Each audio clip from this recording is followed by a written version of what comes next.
ॐ महालक्ष्म्ये च विद्महे विष्णुपत्नी च धीमहि तन्नो लक्ष्मी प्रचोदयात्। सभी को जय माता दी। मैं हूँ आचार्य राजेंद्र तिवारी और आप देख रहे हैं संस्कार शाला। आने वाले 24 अक्टूबर को दीपावली का पुनीत पावन पर्व है। दीपावली में विशेष रूप से महालक्ष्मी जी की कृपा प्राप्त करने के लिए लक्ष्मी जी का पूजन किया जाता है। कार्तिक मास कृष्ण पक्ष की अमावस्या तिथि को समुद्र से आदिशक्ति महालक्ष्मी जी का प्राकट्य हुआ। तभी से प्रत्येक भक्त, प्रत्येक वैष्णव, प्रत्येक सनातन धर्म वाला कार्तिक मास कृष्ण पक्ष की अमावस्या को महालक्ष्मी पर्व के रूप में अपने घरों में आदिशक्ति लक्ष्मी जी को विराजमान करता है और उनका विधिवत तरीके से पूजन करता है। अगर इस बार योग नक्षत्र की अगर बात की जाए तो इस बार सोमवार का पुनीत पावन दिवस, हस्त नाम का नक्षत्र, वैधुत नाम का योग और शकुनी नाम का करण है, जो अपने आप में बहुत सिद्धकारी कहलाता है। विशेष रूप से अगर इस बार देखा जाए तो इस बार जो अमावस्या का जो प्रवेश हो रहा है वो सायंकालीन समय में 5:27 पर प्रवेश अमावस्या आरंभ होगी और तत्पश्चात ही पूजन आदि का नियम बताया गया है, क्योंकि महालक्ष्मी जी का जो पूजन है वह अमावस्या तिथि पर ही किया जाता है। तो अमावस्या तिथि इस बार सायंकालीन 5:27 से प्रारंभ हो रही है। विशेष रूप से अगर जाने तो किस समय हमें पूजन विशेषकारी सिद्ध रहेगा, तो उसके लिए जो विशेषकारी जो लग्न देखा जाता है वह स्थिर लग्न देखा जाता है कि स्थिर लग्न में अगर हम पूजन करते हैं तो आदिशक्ति महालक्ष्मी हमारे घर में स्थिर रहती है। तो विशेष रूप से लग्नों का विचार जरूर होना चाहिए। तो स्थिर लग्न अगर देखें तो वृषभ लग्न अर्थात वृष लग्न को स्थिर लग्न बोला गया है। तो जो वृष लग्न इस बार प्रवेश हो रहा है वो सायंकालीन समय में 5:43 से 8:45 के मध्य इस बार वृषभ लग्न है। तो इसी दौरान अगर पूजन किया जाए तो यह विशेषकारी सिद्ध रहेगा। साथ में जो लोग साधना उपासना करते हैं, कई लोग आदि शक्ति की कृपा प्राप्त करने के लिए जो लोग साधक हैं वह माँ की साधना करते हैं। तो साधना का जो समय है वह सिंह लग्न विशेष रूप से साधनाओं के लिए बनाया गया है। तो यह जो सिंह लग्न है वह रात्रिकाल 1:20 से लेकर के 3:31 तक विशेष रूप से यह सिंह लग्न रहेगा। इस दौरान यह साधना के लिए विशेषकारी सिद्ध माना गया है। घरों में जो पूजन का जो समय रहेगा वह सायंकालीन समय में 5:43 से लेकर के 8:45 के मध्य जो वृषभ लग्न है वह वृषभ लग्न में ही हम अपने घर में पूजन करें। आदिशक्ति महालक्ष्मी जी की कृपा प्राप्त करने के लिए विशेषकारी मंत्र है ओम श्रीं ह्रीं श्रीं कमले कमलालये प्रसीद प्रसीद श्रीं ह्रीं श्रीं ओम महालक्ष्म्यै नमः। एक बार और बताऊंगा, ओम ह्रीं श्रीं ह्रीं कमले कमलालये प्रसीद प्रसीद श्रीं ह्रीं श्रीं ओम महालक्ष्म्यै नमः। ये विशेषकारी मंत्र है। इस मंत्र को प्रत्येक व्यक्ति इसका जप कर सकता है। इससे विशेष रूप से आदिशक्ति महालक्ष्मी जी की कृपा इन पर बरसेगी। विशेष रूप से जप करने के लिए कुछ मालाओं के बारे में बताया गया है। जो व्यापारी जो वर्ग हैं वह कमलगट्टे की माला से माँ का जप करें। अन्य वर्ग वाले रुद्राक्ष की माला से माँ भगवती का जप कर सकते हैं, जिससे विशेष रूप से आदिशक्ति की कृपा बनी रहती है। तो आइए जानते हैं कि किस प्रकार से माँ का पूजन हम अपने घर में करें। सर्वप्रथम अगर हमारे घर में कोई पूजा स्थल बना हुआ है जिसमें हम प्रतिदिन पूजन करते हैं तो वहीं पर बैठ करके हम पूजन करें। अगर कोई पूजा स्थल हमारे घर में नहीं है तो हम अपने घर के पूर्व दिशा की तरफ मुख करके किसी भी कमरे में बैठ जाएं। वैसे तो विशेष रूप से जो हमारा जो पूजा स्थल है उस पूजा स्थल पर हम बैठ जाएं और पूजा स्थल पर हम बैठने के पश्चात हम एक चौकी ले लें।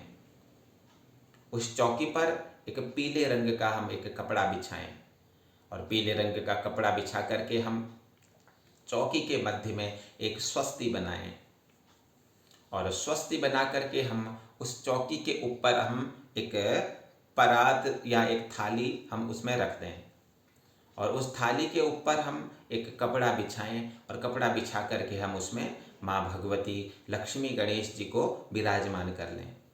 याद रहे, गणेश जी के दाएं तरफ लक्ष्मी जी विराजमान होनी चाहिए। हमारे जो गणेश जी हैं, गणेश जी के दाएं हाथ की तरफ लक्ष्मी जी विराजमान होनी चाहिए और तत्पश्चात हम उनका पूजन करें। जो लोग भगवान आदि लक्ष्मी गणेश जी की मूर्तियां, प्रतिमाएं खरीदता है तो उन्हें भी विशेष रूप से ध्यान देना है कि जो गणेश जी की जो सूंड है वह गणेश जी की सूंड लक्ष्मी जी की तरफ नहीं होनी चाहिए, अर्थात बाएं तरफ भगवान गणेश जी की सूंड होनी चाहिए, दाएं तरफ गणेश जी की सूंड नहीं होनी चाहिए। तो ऐसे गणेश लक्ष्मी जी को खरीद लें, खरीद करके अपने घर ले आएँ। वैसे तो विशेष रूप से हम चांदी के लक्ष्मी गणेश जी को घर में स्थापित करें, क्योंकि हर वर्ष हम उसका विधिवत पूजन करते रहें। कुछ लोग हर वर्ष लक्ष्मी गणेश जी का परिवर्तन करते हैं, तो शास्त्रोचित ऐसा नियम कहीं पर नहीं है। घर में जो लक्ष्मी गणेश जी जो विराजमान किए जाते हैं वह रजत धातु के या किसी भी धातु के होने चाहिए, जिनका हम प्रतिदिन हम पूजन करते रहें, उनका अर्चन करते रहें। तो एक धातु के लक्ष्मी गणेश जी हम अपने घर में रखें, उन्हीं का हम हर वर्ष पूजन करते रहें। तो हम पहले एक चौकी विराजमान करें और उस चौकी के ऊपर हम एक पीले रंग का कपड़ा बिछाएं और पीले रंग के कपड़े को बिछा करके उस पीले रंग के कपड़े के मध्य में हम एक स्वस्ति बनाएं। स्वस्ति बना करके उस पर हम कुछ चावल रख करके या थाली रख करके उसके ऊपर हम लक्ष्मी गणेश जी को हम विराजमान करें। लक्ष्मी गणेश जी को विराजमान करके उनके ठीक सम्मुख एक घी का हम दीपक जलाएं, क्योंकि घर में घृत का दीपक विशेष कार्य सिद्ध माना गया है। एक घृत का दीपक हम उनके समक्ष रख लें और उनके समक्ष रखने के पश्चात हम एक थाली सजाएं, जिस थाली में कुछ सामग्रियां हमारी होनी चाहिए, जैसे कि जौ, तिल, पीले रंग की सरसों, चावल, रोली, चंदन, सिंदूर, पुष्प, फल, मिठाई, पंचामृत, पंचामृत में दूध, दही, घी, शहद, बूरा आता है पंचामृत, ये सारी सामग्री हमारे समक्ष होनी चाहिए। तो तत्पश्चात हम प्रथमेश हाथ में पुष्प लेकर के भगवान गणेश जी का हम स्मरण करें, गणेश जी का हम ध्यान करें, क्योंकि भगवान गणेश जी विघ्न हरता हैं, मंगल करता हैं। ऐसे विघ्न हरता, मंगल करता भगवान श्री गणेश को हम नमन करें, दीप आदि प्रज्वलित कर लें। दीप आदि प्रज्वलित करके हम प्रथमेश गणेश जी का स्मरण करें, ध्यान करें और गणेश जी का स्मरण ध्यान करने के पश्चात हम फिर पुनः आदिशक्ति महालक्ष्मी जी का पूजन प्रारंभ करें, हाथों में पुष्प लेकर के ओम महालक्ष्म्ये च विद्महे विष्णुपत्नी च धीमहि तन्नो लक्ष्मी प्रचोदयात्, इस मंत्र से हम महालक्ष्मी जी का स्मरण करें, पुष्प चढ़ाएं। पुष्प चढ़ाने के पश्चात हम माँ को स्नान कराएं। अगर दूध, दही, घी, शहद अगर पृथक पृथक हमारे पास हो तो पृथक पृथक करें। अगर दूध, दही, घी, शहद हमारे पास पृथक पृथक नहीं हो तो हम पंचामृत बना करके माँ का हम इससे स्नान कराएं। स्नान कराने के पश्चात हम एक दक्षिणावर्ती शंख ले लें। हमारे घर में अगर दक्षिणावर्ती शंख अगर हमारे पास उपलब्ध है तो उस दक्षिणावर्ती शंख से हम माँ का स्नान करवाएं। अगर दक्षिणावर्ती शंख नहीं हो तो एक स्टील के लोटे में जल भर करके उस पर एक पुष्प डुबा लें और उसी से ओम महालक्ष्म्ये नमः कहते हुए माँ को स्नान कराएं। स्नान कराने के पश्चात एक साफ कपड़े से माँ का हम अंग प्रोक्षण कर लें। लक्ष्मी गणेश जी का अंग प्रोक्षण करके वस्त्र आदि पहना करके उनको तिलक लगाएं और तिलक लगाने के पश्चात जो भी हमारे पास प्रसाद उपलब्ध हो, खिले खिलौने आदि भगवान को चढ़ाएं। खिले खिलौने चढ़ाने के पश्चात हम फिर जो है जो भी हम दीप आदि हम प्रज्वलित करना चाह रहे हैं वह दीप आदि हम अपने पूरे घर में प्रज्वलित करें। तत्पश्चात हम भगवान की आरती करें।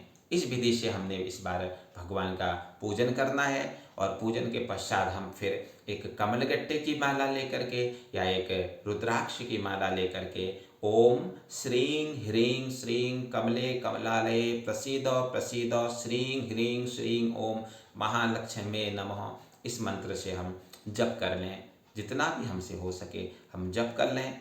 और अगर विशेष रूप से अगर सिंह लग्न में अगर हम यह जप कर सकते हैं तो यह विशेष रूप से हमारे लिए सिद्धकारी होगा।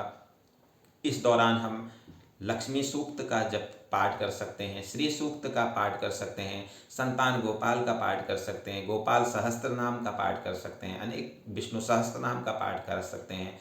तो ये सारी चीज़ें विशेष रूप से हम पर भगवत कृपा हम पर बनी रहती है। विशेष रूप से इस दिन श्री सूक्त का पाठ विशेषकारी माना गया है। अगर हम इस दिन श्री सूक्त का पाठ, कनकधरा स्तोत्र का पाठ, विष्णु सहस्त्र नाम का पाठ, गोपाल सहस्त्र नाम का पाठ आदि पाठों को अगर हम इस दिन करते हैं तो ये हमें विशेष रूप से हम पर कृपा बनाते हैं, विशेष रूप से हमें लाभ प्राप्त होता है। तो याद रखें, महालक्ष्मी जी के जो पूजन का समय है वो सायंकालीन 5:43 से 8:45 तक है, क्योंकि लक्ष्मी पूजन केवल अमावस्या तिथि के दिन ही किया जाता है, क्योंकि दूसरे दिन सूर्य ग्रहण होने के कारण बस इस दिन पहले दिन पूजन किया जा रहा है। इसलिए जो अमावस्या का जो प्रवेश होगा वह अमावस्या का प्रवेश इस दिन 5:27 पर अमावस्या का प्रवेश होगा। तत्पश्चात ही पूजन करें। जय माता दी।